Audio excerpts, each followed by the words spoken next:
샬롬 삼국지 5권 19번째. 큰 불길 속에 작은 불길, 큰 불길 속에 작은 불길.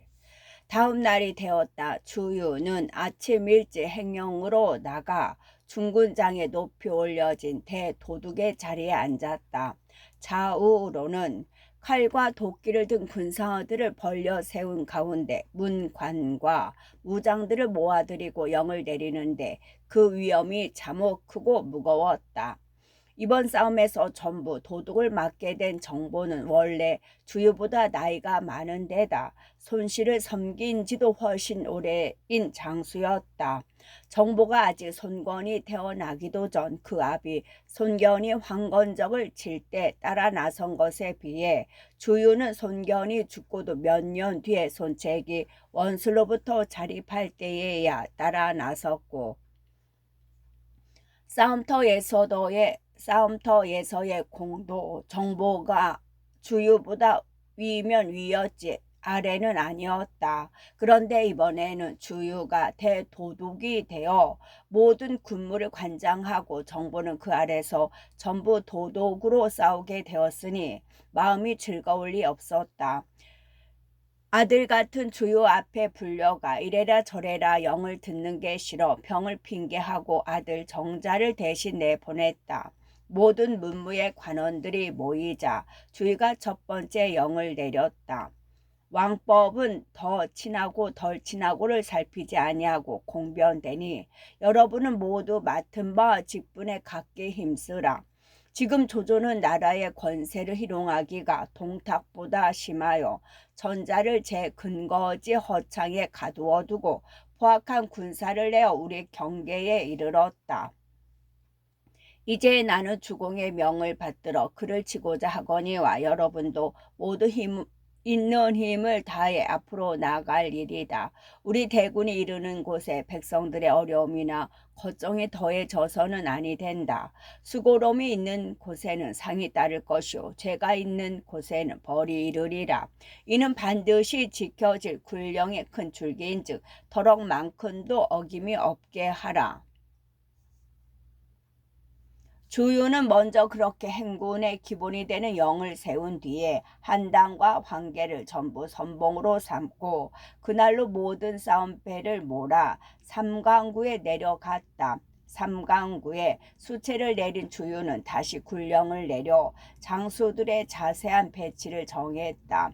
장흠과 주태는 제2대를 이끌고 능통과 반장은 제3대가 되며 태사자와 여몽은 제4대가 되고 육송과 동습은 제5대가 되라. 여범과 주치는 사방순 경사가 되어 대군의 경계와 아울러 정탐을 맡는다. 그런 다음 6갈래의 군사를 재촉하여 물과 무트로 아울러 나아가게 했다. 진군을 위한 배치가 정해지자 모든 장수들은 각기 거느린 배와 군사들을 수습하고 진군할 채비를 시작했다. 아비 대신 나아가 영을 받은 정자는 집으로 돌아가 정부에게 말했다. 오늘 주유가 군사를 부리는 걸 보니 움직이고 멈추는데 한 가지로 뚜렷한 법도가 엿보였습니다. 그러고는 자세히 보고 들은 것을 전했다. 다 듣고 난 정보가 크게 놀라 말했다. 나는 평소 주량이 겁먹고 약한 줄로 잘못 알아 장수감으로는 모자란다고 여겨왔다. 그런데 이제 네 말대로 그렇게 했다면 실로 훌륭한 장제다. 내가 어찌 굽히지 않을 수 있겠느냐. 그러고는 몸소 주유의 행령을 찾아가 죄를 빌었다. 주유 또한 정부가 스스로 찾아와 잘못을 빌자 그 일을 문제 삼지 않았다. 정보에 솔직하고도 당당한 태도를 높이 보았을 뿐만 아니라 늦게나마 자신을 인정해 준 것에 오히려 감사했다. 그런데 정사의 기록은 주유를 좌도둑, 정부를 우도둑으로 삼았다고 되어 있다. 좌우도둑 사이라면 구태여 위아래를 따질 필요가 없고 따라서 앞서와 같은 일도 없었을 성쉽지만 반드시 그렇지는 않다. 경우에 따라서는 주유와 어깨를 나란히 하게 되었다는 것만으로도 정보 같은 원로에게는 불쾌할 수 있기 때문이다. 중요한 것은 싸움과 항복을 두고 문관과 무장의 주장이 엇갈렸던 것처럼 지휘관에 있어서도 노장층과 소장층의 알력이 있었던 것을 동호가 스스로의 조정 능력으로 해결했다는 점이리라. 군사를 내기 위한 배치가 대강 마무리되자 주요는 곧 제갈량을 동호로 끌어들이는 일에 손을 댔다. 제갈근을 가만히 불러 그 아우를 달래보도록 권한 것이었다. 선생의 아우 공명은 왕좌의 제주를 지녔는데 어찌하여 유비 같은 자를 몸굽혀 섬기는지 모르겠구려. 마침 이곳 강동에 와 있으니 선생께서 번거로우시더라도 한번 그를 찾아 달래보십시오. 아우를 달래 유비를 버리고 우리 동호를 섬기기만 할 수 있다면 주공께는 좋은 도움을 드리는 일이오. 또 선생으로 보면 형제가 함께 일하게 되니 어찌 아름답지 않겠습니까? 부디 공명을 한번 찾아보시도록 하십시오. 이미 몇 년째 손권의 막빈으로 있는 제갈근이 주유위에 그 같은 권유를 마다할 까닭이 없었다. 그니 강동에 온 일에 한치 공도 세운 게 없어 부끄럽게 짝이 없더니 이제 그 부끄러움을 씻을 기회가 온 모양입니다. 장군의 당부가 아니라 한들 어찌 힘을 다하지 않을 수 있겠습니까? 그러고는 그 자리에서 말에 올라 공명이 묵고 있는 역관으로 갔다. 어려운 일을 겨우 대도로 돌려놓은 뒤에 한숨 돌리고 있던 공명은 제갈근을 반갑게 맞아들였다. 각기 섬기는 주인이 다르나 형제의 정이야 다르겠는가. 공명은 울며 절하고 형을 본 뒤 오래 떨어져 있어 나누지 못했던 정을 되살렸다. 제갈근도 눈물을 감추지 못하며 자기가 떠난 뒤에 고향 소식과 친지의 안부를 물었다. 하지만 아무래도 제갈근은 가슴속에 다른 뜻을 감추고 온 사람이라 언제까지고 사사로운 정이나 나눌 수만은 없었다. 이윽고 눈물을 거두며 공명에게 말했다. 너는 백이와 숙제를 아느냐? 그 갑작스런 물음에 형제간의 정에만 취해 있던 공명도 버뜩 정신이 들었다. 틀림없이 주유가 형님을 시켜 나를 달래보려고 보냈구나. 속으로 그렇게 하려고는 얼른 대답했다. 백이 숙제라면 옛날에 어진 선비들이 아니겠습니까? 그렇다. 백이와 숙제는 비록 수양산 아래서 굶어 죽었으나 그래도 형제 두 사람이 한 곳에 있었다. 그런데 지금 너와 나는 한 몸에서 나 같은 젖을 먹고 자랐으면서도 각기 섬기는 주인이 다르니 아침 저녁으로 만나 볼 길이 없구나. 저 백이 숙제로 본다면 실로 부끄러운 일이 아니겠느냐. 제갈근이 그렇게 말하며 공명을 보았다. 얼른 들어서는 그럴듯하면서도 실은 억지로 끌어붙인 얘기였다.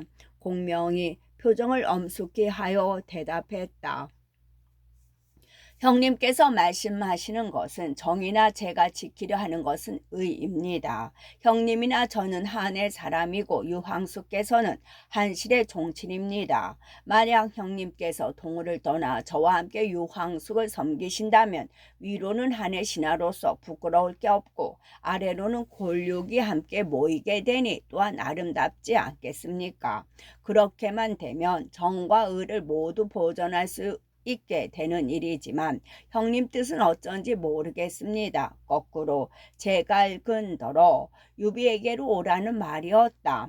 내가 저를 달래러 왔는데 오히려 제가 나를 달래려 하는구나. 더 말해봐야 소용없겠다. 제갈근은 속으로 그렇게 생각하고 대답 없이 몸을 일으킨 뒤 아우와 작별했다.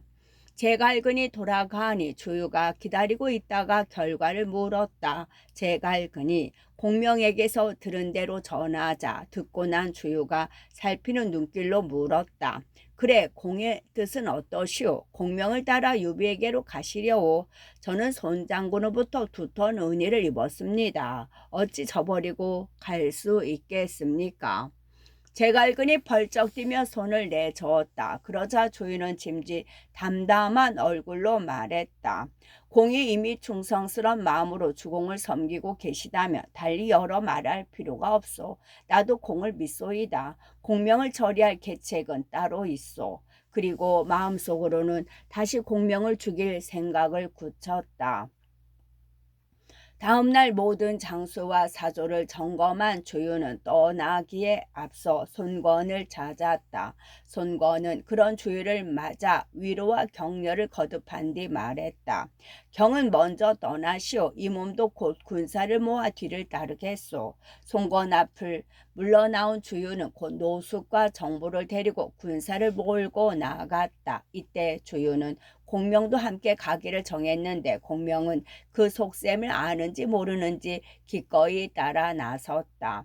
장졸이 모두 오른 뒤에 돛을 올리자 배들은 늠름하게 이때인 채 하구를 바라고 나갔다. 삼강구를 떠나 50리 되는 곳에 이르러 닻을 내는 주유는 그곳에다 진체를 세웠다. 물가 서쪽 산에 의제 군영을 얽고 그곳을 중심으로 빙둘러 군사를 주둔시키는 형태였다. 이때 공명은 작은 배 안에서 쉬고 있었다. 진체를 세우는 일을 대강 끝낸 주유는 곧 공명을 불러 의논을 시작했다. 지난달 조조의 군사는 적고 원소의 군사는 많았는데도 오히려 조조가 원소를 이긴 것은 허유가 낸 꾀를 써서 조조가 먼저 오소로부터 오는 원소군의 양식을 끊어버린 데 있어. 그런데 지금 조조는 군사가 83만이요. 우리는 겨우 5, 6만이니 그때처럼 군사의 머릿수로는 우리가 조조를 당해낼 길이 없소. 역시 먼저 조조의 군량이 오는 것을 끊어버려야만 그 군대도 깨트릴 수 있을 것이요. 나는 이미 조조군의 양식과 말먹이 풀이 모두 철산에 있음을 정탐해 두었소이다. 선생께서는 올해 한상에 계셨으니 그곳 지리에 밝으실 것이요. 번거로우시겠지만 선생께서 관우, 장비, 좋은 등을 데리고 밤을 틈타 취철산으로 가서 조조군의 양도를 끊어 주시오.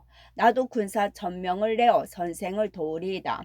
나나 선생이나 모두 그 주인을 위해 일하는 것이니 행여라도 핑계를 대어 일을 마다하지 않기 바라오. 시작은 은혼조였으나 끝나고 보니 마다할 수 없는 굴령이었다.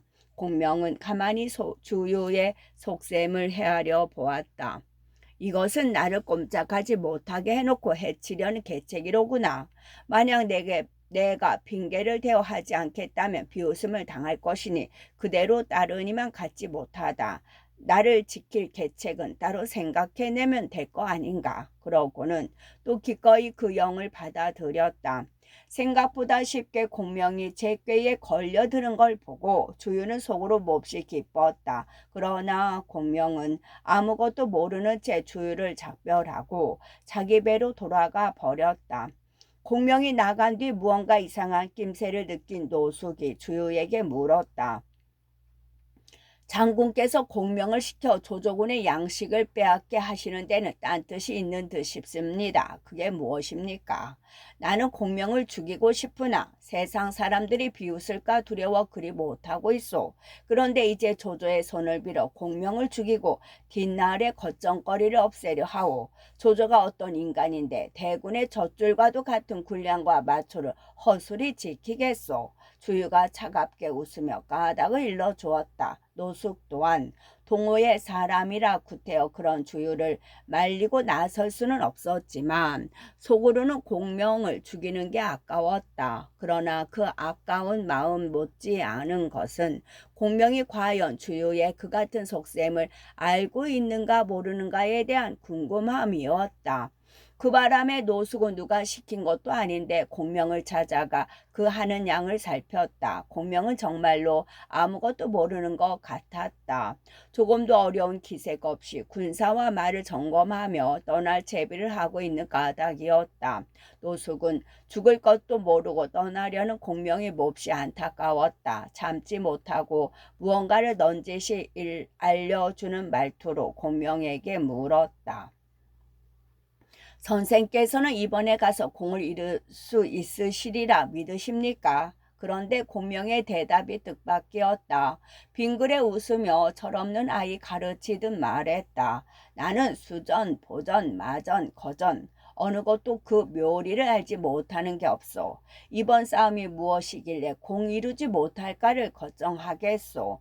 공이나 주랑 같은 강동 사람들이 한 가지 싸움에만 능한 것에 견주어 생각하지 마시오. 지금까지 공명을 위해 안타까워하던 노숙이었으나 공명이 너무 자기들을 얕보아 말하자 자신도 모르게 불끈했다. 나와 공군이 어째서 한 가지 싸움밖에 할 줄 모른단 말씀이오. 노숙이 그렇게 묻자 공명은 전에 없이 제법 거드름까지 피우며 대답했다. 나는 강남의 아이들이 하는 노래를 들은 게 있어.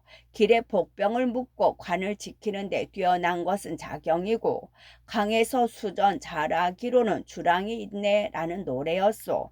이 노래는 다시 말해 공은 육지에서 싸워도 그저 겨우 지켜내기만 할 뿐이요. 주랑은 다만 물에서 하는 싸움뿐 무태서의 싸움은 잘하지 못한다는 뜻이 아니겠소. 철없는 아이들이 터무니없이 지어낸 노래라고 말한다면 모르나. 하지만 공명이 그렇게 철없는 아이들 핑계를 대며 슬며 물러나 앉아버리니 노숙도 더는 따지고 들 수 없었다. 말없이 돌아서기는 해도 그대로 마음속에서 삭혀버리기는 힘들었다. 고 주유에게로 돌아가 공명에게서 들은 말을 그대로 전했다. 그게 바로 공명의 계략에 빠지는 것이라는 것도 모르고 주유는 얼굴이 시뻘겋게 성을 냈다. 어째서 내가 못해서는 싸울 줄 모른단 말인가. 아니 되겠소. 내 스스로 일만 대군을 이끌고 출철산으로 가서 조조군의 군량 나르는 길을 끊어보리이다. 그렇게 소리치고는 공명에게 시키던 일을 스스로 또 맡았다. 노숙은 주유가 그렇게 나서자 그러면 그렇지 싶었다. 얼른 공명에게 돌아가 은근히 주유를 추켜 세우듯 들은 말을 전했다. 주유도 무태서 하는 싸움을 이만큼 잘할 수 있다는 것을 알려주려는 뜻에서였다. 그러나 노숙의 말을 들은 공명은 뜻밖에도 한동안을 껄껄거리더니 말했다. 공군이 나더러 조조군의 양식 나르는 길을 끊으라고 한 것은 기실 조조의 손을 빌어 나를 죽이려고 한 것이었을 따름이오. 그래서 일부러 우스갯소리를 해본 것뿐인데 공군이 그걸 용납하지 못했구려. 지금 형세로 보면 오호와 유사군의 사람들이 모두 한마음이 되어 이래야 공을 이룰 수 있을 것이요. 만약 서로가 각기 해칠 것을 꾀한다면 큰일은 그르쳐지고 맙니다. 이제 이렇게 되었으니 말씀드리거니와 조조가 어떤 사람이요. 그는 꾀가 많을 뿐만 아니라 평생을 싸우면서 남의 군량 나르는 길을 끊는 짓을 버릇처럼 해왔는데 어찌 자기 군량 나르는 길을 허술히 대비하겠소이까. 반드시 군사를 풀어 대비하고 있을 것이니 이번에 가신다면 반드시 조조에게 사로잡히게 될 것이요. 가서 공군에게 이르시오. 지금 우리가 먼저 해야 할 것은 한바탕 수전을 벌여 먼저 북쪽에서 온 군사들의 얘기를 꺾어 놓는 길이라고. 그 다음에 따로 묘책을 찾아 조조군을 완전히 부숴버리는 것이오. 자경께서 잘 말씀하셔서 공군이 그대로만 해준다면 이보다 더 큰 다행이 없을 것이외다. 완전히 주유를 손바닥 안에 쥐고 노는 듯한 공명의 헤아림이었다. 노숙은 감탄 못지않게 은근히 부하까지 치밀었으나 더욱 급한 것은 조조와의 싸움에 이기는 일이었다. 그 밤으로 곧 주유를 찾아보고 공명이 한 말을 전했다. 그 주유는 그제서야 공명에게 놀림을 당했음을 알았다. 분을 못 이겨 머리를 내젓고 발을 구르며 말했다. 저 사람의 견식이 나보다 10갑절은 낫구려. 이제 없애지 않으면 뒷날 반드시 우리나라에 큰 화가 되겠소. 노숙이 그런 주의를 말렸다. 아직도 못 알아들으시겠습니까? 지금 사람을 쓰는 데는 오직 나라를 앞세워 생각해야 합니다. 먼저 조조의 군사를 깨뜨린 뒤에 그를 죽일 것을 꾀한다 해도 늦지 않습니다. 공명에 비해 재주가 모자라나 그래도 강동의 큰 그릇인 주유였다. 그 같은 노숙의 말까지 알아듣지 못할 정도로 속이 좁아 터진 사람은 아니었다. 알겠소. 그 한마디로 공명 죽이는 일은 더는 서두르려 하지 않았다. 5월 동주라 할까. 원래부터 서로 이익이 다른 두 세력이 함대 합쳐 한 강적에게 맞서고 있었으니 내부로는 충돌도 갈등이 없을 리 없었다. 다만 외부의 더 큰 불길 때문에 내부의 작은 불길이 드러나지 않을 뿐이었다. 하지만 그 작은 불길은 그 뒤에도 거듭 피어나다가 큰 불길이 꺼지자 마침내 새로운 큰 불길로 자라게 된다. 이때 유비는 공자 유기에게 강화를 지키고 있게 한 뒤 자신은 여러 장수들과 군사를 이끌고 하구로 내려와 조조한 마음으로 공명의 소식을 기다리고 있었다. 공명이 떠난 지 여러 날이 되도록 조조와 손권이 아무런 움직임이 보이지 않아 과연 오와의 동맹이 제대로 이루어졌는지 걱정스러웠던 까닭이었다. 만약 손권이 자신을 받아들여주지 않는다면 남은 길이 막막했다. 그러던 어느 날 강남의 언덕을 바라보니 기치들이 희끗희끗 움직임과 아울러 줄지은 창칼의 숲이 뒤따르고 있었다. 유비는 그것을 보고 동호가 이미 군사를 움직였다는 걸 알았다. 곧 강하의 유기에게 그 전가를 보내고 모든 군사를 이끌고 번구로 나와 진치게 했다. 조조와의 싸움이 시작된다면 강하보다는 그쪽으로 옮겨오는 것이 서로 돕고 의지하기에 나을 것 같아서였다. 하지만 한편으로 더욱 궁금해지는 것은 공명의 소식이었다. 동호와 연결을 맺게 된 자세한 경과도 궁금하려니와 이제 군사를 움직이게 된 이상 공명은 누구보다도 곁에 있어야 할 사람이었다. 이에 유비는 여럿을 불러놓고 의논했다. 공명은 한번 강동으로 간 뒤로 아무런 기별이 없으니 일이 어떻게 되어가는지 궁금하기 짝이 없소. 누가 다시 강동으로 가서 공명의 안보와 더불어 그쪽의 허실을 한번 오겠소. 제가 한번 가보겠습니다. 미축이 선뜻 나서며 그렇게 대답했다. 유비도 그가 알맞은 인물이라 여겨 곧 허락하고 고기와 술을 예물로 마련해 주었다. 강동의 군사들을 배불리 먹이고 위로하려 한다는 걸 구실로 삼기 위해서였다. 명을 받은 미축은 그날로 배 한 척을 내어 예물을 실은 뒤 흐르는 물을 타고 내려 주유의 대체에 이르렀다.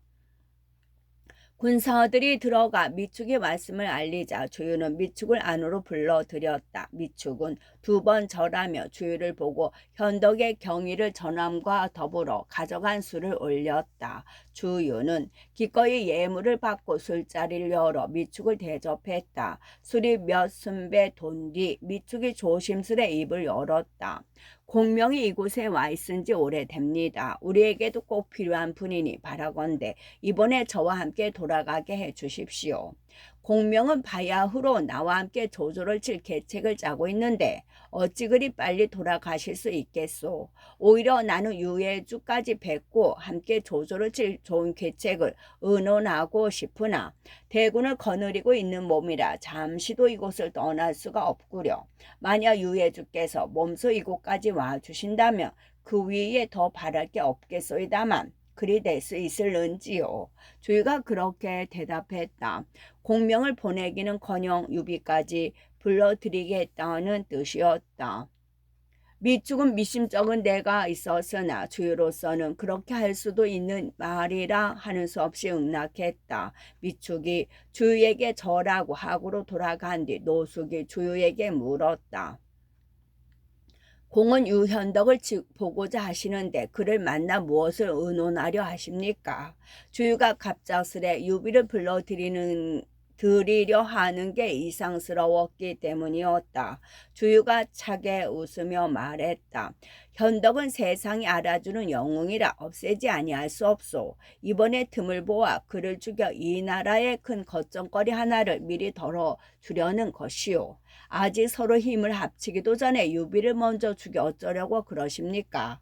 노숙이 놀라 다시 그렇게 물었다. 그러나 주유는 이미 뜻을 굳힌 모양이었다. 조조는 우리 힘만으로도 막을 수 있어. 다소 힘이 붙이더라도 홀로 조조를 상대하는 편이 병든 호랑이를 고쳐주어 우리에게 덤비게 하는 것보다는 나을 것이요. 주인은 그렇게 대답하며 노숙이 2번, 3번 말려도 들으려 하지 않았다. 오히려 노숙이 보는 앞에서 사람을 불러 가만히 영을 내렸다. 현덕이 오거든 먼저 벽에 쳐둔 휘장 뒤에 칼과 도끼를 든 군사 10명을 감추고 방 안으로 맞아들이도록 하라. 군호는 술잔이니 내가 술잔을 던지거든 얼른 손을 써서 그를 죽여라. 그렇게 되니 노숙도 더는 말릴 수 없었다. 어쨌든 그는 동호의 사람이었다. 한편 아무것도 모르는 미축은 유비에게 돌아가 주유가 한 말을 전했다. 주유는 오히려 이 말을 맞대고 조조칠 것을 의논하겠다는 것입니다. 유비도 미심쩍은 데가 있었으나 그 같은 주유의 청을 마다할 수 없었다. 곧 빠른 배 한 척을 내게 하여 주유에게로 갈채비를 하게 했다. 운장이 걱정스러운 얼굴로 그런 유비에게 말했다. 주유는 꽤가 많은 사람입니다. 거기다가 공명이 직접 써서 보낸 글이 없으니 어떤 속임수가 있을까 두렵습니다. 가볍게 갈 일이 아닌 듯 싶습니다. 나는 지금 동호와 힘을 합쳐 조조를 치료하고 있다. 그러면서도 주랑이 그 일로 나를 만나고자 하는데 아니 갈 수 있겠느냐. 그것은 서로 힘을 합치고자 하는 뜻이 없음을 말한 것이 된다. 양쪽이 서로 의심하고 시기하면 일은 아무것도 되지 않을 것이다. 유비가 조용한 목소리로 그렇게 대답했다. 어쩌면 주유가 노린 것도 바로 그런 점이었을 것이다. 그러나 운장은 내 마음이 놓이지 않는 듯했다. 형님이 굳이 가실 뜻이 있으시다면 아우가 함께 가겠습니다. 운장이 그렇게 말하자 곁에 있던 장비도 덩달아 떠들고 일어났다. 나도 따라가겠소. 어느 놈이든 형님의 터럭 하나 건드리면 그 자리에서 박살을 내버리리다. 그러자 유비가 잠깐 무엇을 생각하는 듯하더니 천천히 입을 열었다. 그렇다면 운장만 따라오도록 하라. 익덕은 자룡과 더불어 이곳에 남아 진체를 지키고 간홍은 악현을 지키도록 한다. 나도 갔다가 얼른 돌아오마. 그렇게 되자 장비도 어쩌는 수가 없었다. 각기 들은 대로 지켜야 할 곳으로 떠난 뒤 유비는 관운장과 군사 20 남은 명만 거느리고 작은 배에 올랐다. 배는 나는 듯 노를 저어 어느덧 강동에 이르렀다. 유비는 강동에 크고 작은 싸움배들이 위세 좁게 줄지어 서 있는 것이며 기치와 갑옷 입은 군사가 좌우로 나란히 늘어서 있는 것을 보자 마음속으로 기쁨을 이기지 못했다. 그들과 함께라면 조조의 대군이라도 넉넉히 이겨낼 수 있을 것 같았다. 강 언덕을 지키던 군사들이 나는 듯 주유에게 달려가 아랬다. 유예주께서 오셨습니다. 끌고 온 배들은 얼마나 되더냐. 주유는 먼저 그것부터 물었다. 군사는 본대로 대답했다. 겨우 배 한 척에 따르는 이도 20 남은 명이었을 뿐입니다. 그 말에 주인은 됐다 싶었다. 빙긋 웃으며 혼자말로 중얼거렸다. 이자도 이제는 목숨이 다했구나. 그러고는 먼저 도부수를 휘장 뒤에 숨긴 후에 진채로 나아가 유비를 맞아들였다. 유비는 관운장과 10여 명의 종자만 데리고 똑바로 주유가 있는 중군의 장막에 이르렀다. 서로 처음 보는 예를 한 뒤에 주유는 유비를 윗자리로 정했다. 유비가 사양했다. 장군의 이름은 이미 전하가 다 알고 있습니다. 비같이 재주 없는 자가 어찌 감히 장군의 윗자리에 앉을 수 있겠습니까?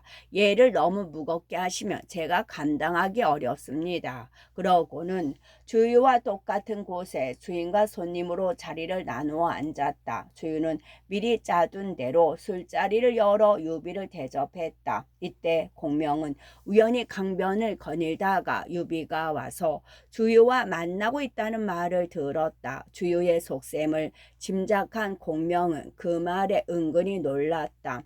곧 유비가 들어있다는 중군의 장막으로 가서 가만히 안을 엿보았다. 안에서는 주유가 웃으며 술을 따르고 있으나 그 얼굴에는 살기가 그득했다. 양쪽 벽에 둘러친 휘장 뒤에도 칼과 도끼를 든 군사들이 숨어 있는 게 눈으로 보는 것보다 더 뚜렷하게 느껴졌다. 어느 정도 주유의 속셈을 짐작하기는 해도 일이 그토록 엄중하게 벌어진 줄을 몰랐던 공명은 더욱 놀랐다. 일이 이렇게 되었으니 이제 어찌해야 좋은가. 공명은 속으로 그렇게 단식하며 유비 있는 쪽을 살펴보았다. 유비는 자기가 빠져있는 저지를 아는지 모르는지 태어난 얼굴로 웃으며 주유와 얘기를 나누고 있었다. 공명은 안타까움에 발을 동동 구르고 싶은 심경으로 유비의 주위를 살펴보았다. 그런데 바로 유비의 등 뒤에 한 장수가 늠름한 기세로 칼을 짚고 서 있는 게 보였다. 봉의 눈에 대추빛 얼굴, 휘날리는 삼각의 수염, 바로 관운장 그 사람이었다. 그제서야 공명은 비로소 마음을 놓았다. 기쁨을 이기지 못해 마음속으로 가만히 중얼거렸다. 우리 주인이 위태롭지는 않겠다. 그러고는 다시 강면을 나아가 전처럼 이리저리 거닐며 지세를 살피기를 계속했다. 자신까지 그 장막 안으로 들어가 유비를 살리기 위해 애쓸 필요가 없다고 여긴 까닭이었다. 한편 술자리에서는 주유가 겉으로는 정답게 술잔을 나누면서도 속으로는 때가 오기만을 노리고 있었다. 몇 바퀴 술이 돈 뒤에 주인은 슬며시 몸을 일으켰다. 들고 있던 술잔을 던져 숨겨놓은 도부수들에게 군호를 내보내려는 생각이었다. 그런데 유비의 등 뒤를 보니 한 장수가 칼을 짚고 서 있는 게 보였다. 그때까지 눈여겨보지 않았으나 예사로운 장수 같지가 않았다. 저 장수는 누구십니까? 주의가 황망히 잔을 내리며 유비에게 물었다. 유비가 별다른 생각 없이 대답했다. 내 아우 간운장입니다.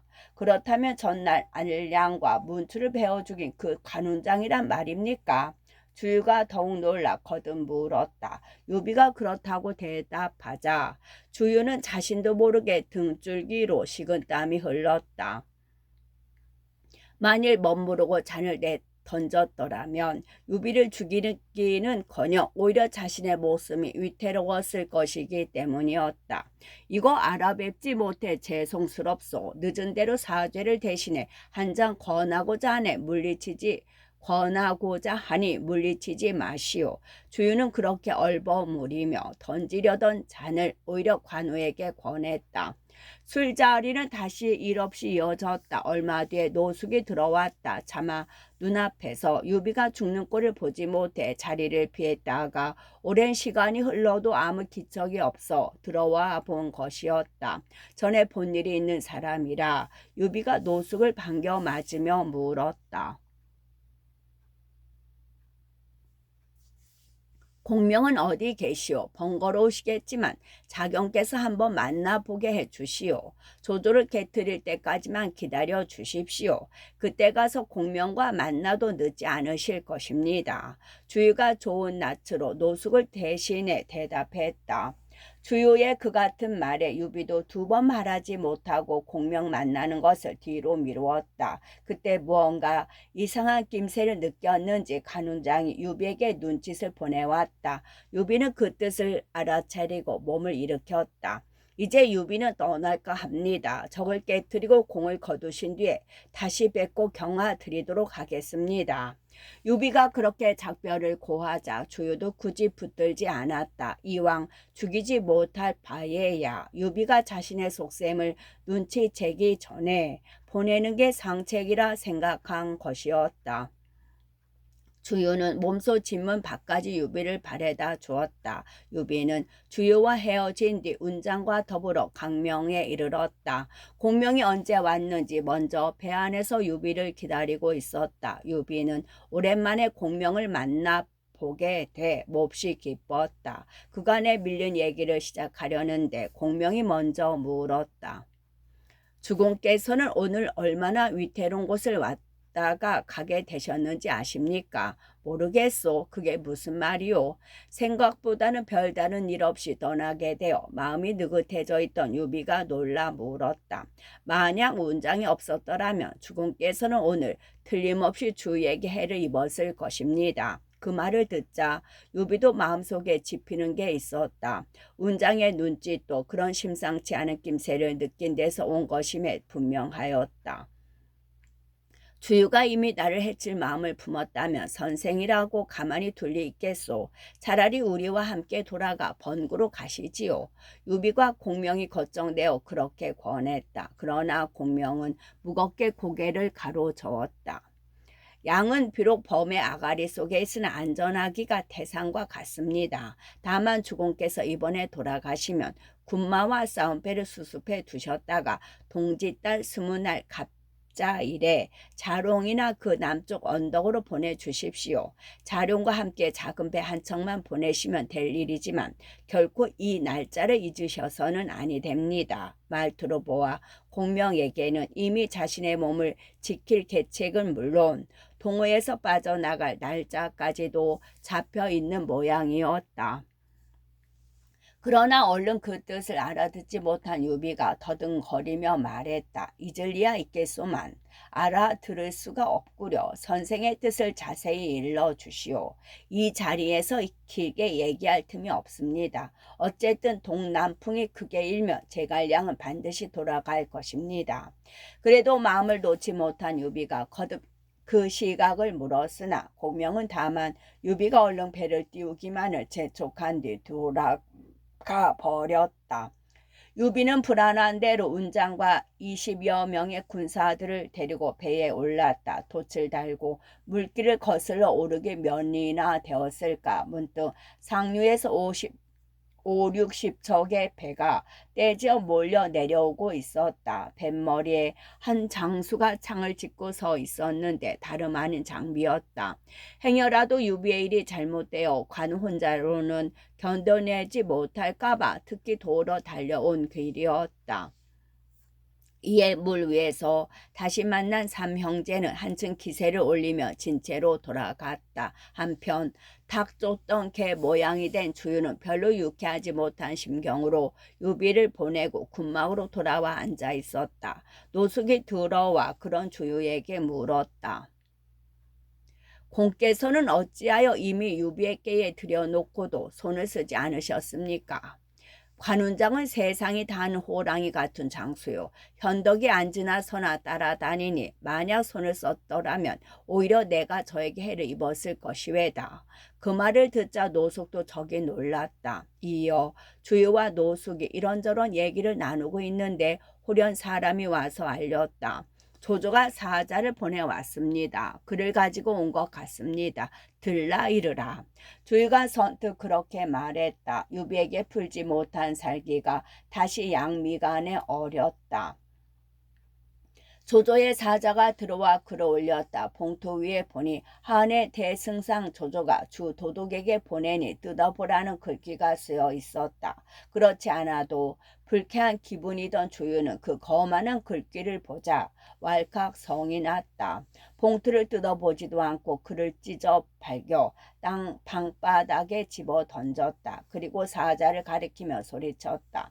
아무도 없느냐? 어서 저놈의 목을 베어라. 유비에게 못 푼 살기가 임자를 만난 셈이었다. 노숙이 그런 주유를 말렸다. 두 나라가 서로 싸우더라도 사자로 온 사람은 죽이지 않는 법입니다. 고정하십시오. 그러나 주인은 차게 내뱉었다. 사자를 목배 위험을 보이는 것도 나쁘지는 않을 것이오. 그러고는 끝내 사자를 목배 그가 데리고 온 종자에게 주어 돌려보냈다. 뿐만 아니었다. 주인은 감령을 선봉으로 삼고 한당을 좌익에 장흠을 우익에 세운 뒤 스스로 여러 장수를 거느리고 조조를 맞을 채비에 들어갔다. 다음 날이었다. 사경에 장졸들의 밥을 지어 먹이고 오경에 배를 낸 주유는 기세 좋게 북을 올리고 함성을 지르며 나아갔다. 조조는 조조대로 주유가 자신이 쓴 글을 찍고 사자까지 못 배웠단 말을 듣자 크게 노했다. 고 채모와 장윤 등 형주의 항장들을 앞세우고 스스로는 후군이 되어 전선을 내었다. 스스로 후군이 된 것은 아직 수전에 익숙하지 못한 까닭이었다. 삼강구에 이르자 동호의 배들이 보였다. 아득히 강을 덮고 내려오는데 기세가 만만치 않았다. 앞선 배머리에 한 장수가 앉아서 크게 소리쳤다. 나는 감령이다. 누가 나와 더불어 결판을 내보겠느냐. 이를 본 조조 쪽의 장수 채모는 아우채운을 내보내 감령과 싸우게 했다. 채운의 배가 가까워 오자 감령은 활에다 살을 먹여 쏘아대기 시작했다. 화살이 이르는 곳마다 어김없이 조조 편에 군사들이 피를 흘리며 나뒹굴었다. 거기서 더욱 기세를 얻은 감령은 배를 있는 대로 몰아 앞으로 나오며 수만의 쇠뇌를 일제히 쏘아 붙였다. 조조의 군사는 그 기세를 당하지 못해 곧 어지러워지기 시작했다. 동호의 장수 한당과 장흠은 좌우에서 똑바로 그런 조조군 사이를 들이쳤다. 이때 조조군은 태반이 청주병이었다. 모두 물에서의 싸움에 익숙하지 못해 큰 강 위에서는 맥을 추지 못했다. 배가 조금만 흔들려도 이리저리 내다르며 싸우기는커녕 제 몸 하나 추스리지 못할 지경이었다. 감령과 장음, 한당이 이끄는 동호의 싸움배들은 세 갈래로 나뉘어 그런 조조군의 배 사이를 휘젓고 다녔다. 거기다가 주유가 또 배를 재촉해 달려와 싸움을 도우니 조조군은 화살과 돌에 맞아 죽는 사람만도 그 수를 헤아리기 어려울 정도였다. 아침 나절에 시작된 싸움은 미시 오후 3시경까지 계속되었다. 주인은 싸움이 비록 자기 편에게 유리했으나 워낙 조조의 군사가 대군이라 마침내는 머릿수로 당해내지 못하는 경우가 벌어질까 두려웠다. 때를 모아 징을 쳐 군사를 거두고 배를 돌렸다. 싸움에 지고 있던 중이어서 비록 동호의 군사들이 물러나도 조조는 쫓을 수가 없었다. 할 일 없이 군사를 돌려 진채로 돌아온 조조는 군사를 정비하는 한편 수전을 도맡은 채모를 불렀다. 동호의 군사가 많지 않은데도 오히려 우리가 졌으니 이는 그대들이 마음을 다해 싸우지 않은 까닭이 아닌가. 그렇게 묻는 조조의 말투에는 나무람이 다분히 섞여 있었다. 채모가 몸들 바를 몰라 하며 대답했다.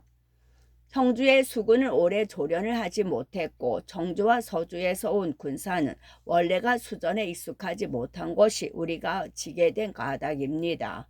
지금 급한 것은 먼저 수채부터 세우는 일입니다. 그리하여 형주군은 수채 밖에 지키고 청주와 서주에서 온 군사는 수채 안에서 매일 조련을 시킨다면 비로소 수전에도 쓸 수 있을 것입니다. 그러자 조조는 기색을 누그러뜨리며 말했다. 그대는 이미 수군을 맡은 도둑이다. 조련이 필요하다면 마음 내키는 대로 시키면 될 것이지 나한테 물어보고 할 까닭이 무엇이냐. 당장이라도 수채를 열고 뜻대로 조련시키도록 하라. 이어 채모와 장윤은 그 길로 조조군의 수군을 조련할 수채를 열었다. 강에 이어 24개의 수문을 만들고 큰 배를 밖에 세워 성곽을 대신하게 한 다음 작은 배는 안에 두어 그 문을 통해 나다니게 했다. 동호의 배들이 갑작스레 쳐들어와도 혼란되지 않고 훈련을 받을 수 있는 배치였다. 밤이 되어 그 모든 배에 불을 밝히니 등불은 수면으로부터 하늘 가운데까지 붉게 비쳤다. 거기다가 수채가 300여리에 뻗치니 그 길이만큼 연기와 불길이 끊이지 않았다. 한편 주유는 싸움에 이긴 군사를 데리고 진채로 돌아와 술과 밥을 배불리 먹이고 오후에게도 사람을 보내 첫 싸움에 이긴 걸 알렸다. 그런데 그날 밤이었다.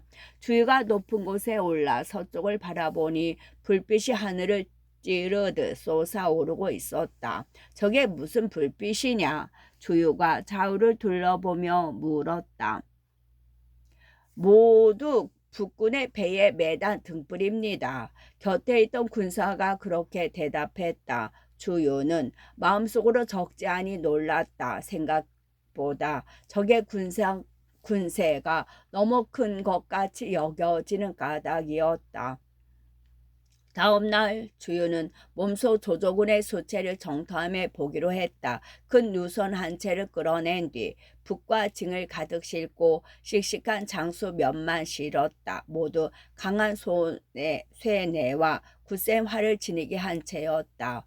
조조의 수체 곁에 이른 주유는 닻을 내리게 명함과 아울러 배 위에서 일제히 북과 징을 울리게 했다. 그리고 조조군이 어리둥절해 있는 틈을 다 가만히 수체를 살폈다. 끝.